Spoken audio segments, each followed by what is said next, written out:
Почекај да се научам, нека се наместа камерите. Јас сум готов. Мислам дека не сметам микрофоните, нели? Ајде, чекај. Ај, Може? само не се Кажи нешто. Проговори. Пробнаме. Ворете? Може.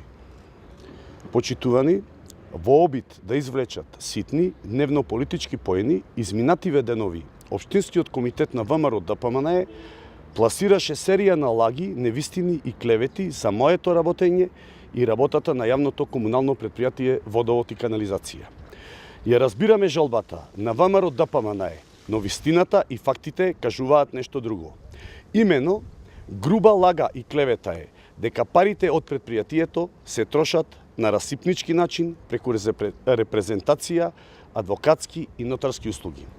Ако се иземат традиционалните трошоци, воспоставени практично во време на ВМРО ДПМН, кој Водовод ги прави секоја година наназад, за водици, рекламен материјал за нова година, Василица, 8 март, остануваат околу 40.000 денари потрошени за огостителски услуги во првото тромесечие за 2019 година.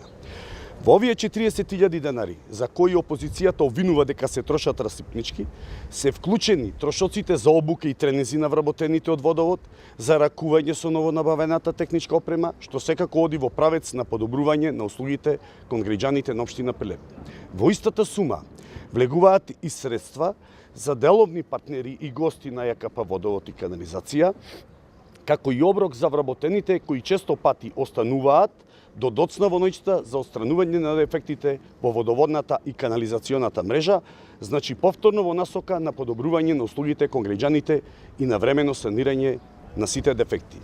Земајќи го сето ова во предвид, повеќе од јасно е дека обвинувањата на Општинскиот комитет на ВМРО ДПМН од Прилеп се смешни и пред се злонамерни и тенденциозни, заради што против лицата кои ги изнесоа ваквите невистини ќе поднесам тужба за клевета и навреда. Инаку сакам само да допомнам дека имаше ревизија во јавното комунално предпријатие, па ќе ви дадам споредба на трошоците за репрезентација и угостителски услуги. Да речеме, ревизијата утврди дека во 2011 година потрошени се 1.025.000 македонски денари, за 2012 например 1.360.240 денари.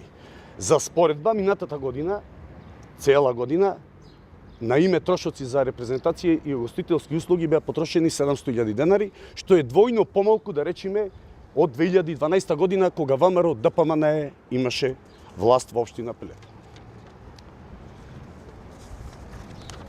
Дополнително, што се однесува за трошоците за нотарски и адвокатски услуги на јавното комунално предпријатие Водовод и канализација, потребно е да се истакне дека претходното раководство во време на владеењето на ВМРО ДПМН намерно имало селективен пристап во тужењето и проследувањето на веќе добиените тужби до извршител.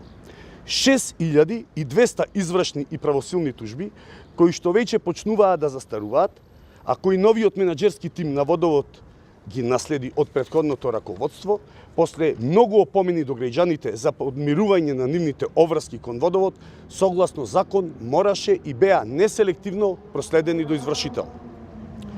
Со намерно непреследување на тужбите до извршител и нивното чување во фиока, претходното раководство вршело класичен политички подкуп на граѓаните. При тоа сакам да истакнам дека не станувало збор само за граѓани од социјално ранливи категории, туку и добро ситуирани наши сограѓани со висок животен стандард, меѓу кои лекари, полицајци, новинари, бизнисмени, кои долги години биле преврзаници на режимот на ВМРО ДПМН.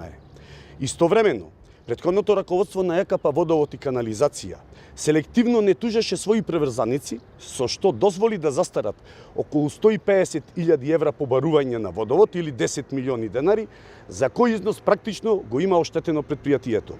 За оваа злоупотреба до надлежните институции, јавното комунално предпријатие Водовод и канализација ќе поднесе кривична пријава за злоупотреба на службена положба и овластување.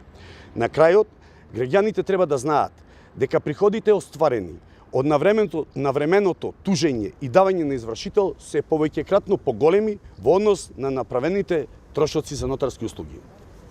Сакам само да дополнам дека во овој период јавното комунално претпријатие е финансиски стабилизирано, финансиски ликвидно и со огромни чекори напред оди во осовременување и техничко усовршување. Во минатиот период, за време на ова раководство, беше набавен рентген или геоскенер. Во процедура за набавување со спроведување на проектот на корелатор и геофон, исто така и камера за откривање на девијации на канализационата мрежа, како и географски информатички систем. Само еден перформанс од географскиот информатички систем е, например, подземниот катастар. Сето ова ќе биде заокружено до крајот на јули оваа година. Ви благодарам, поверете со прашање.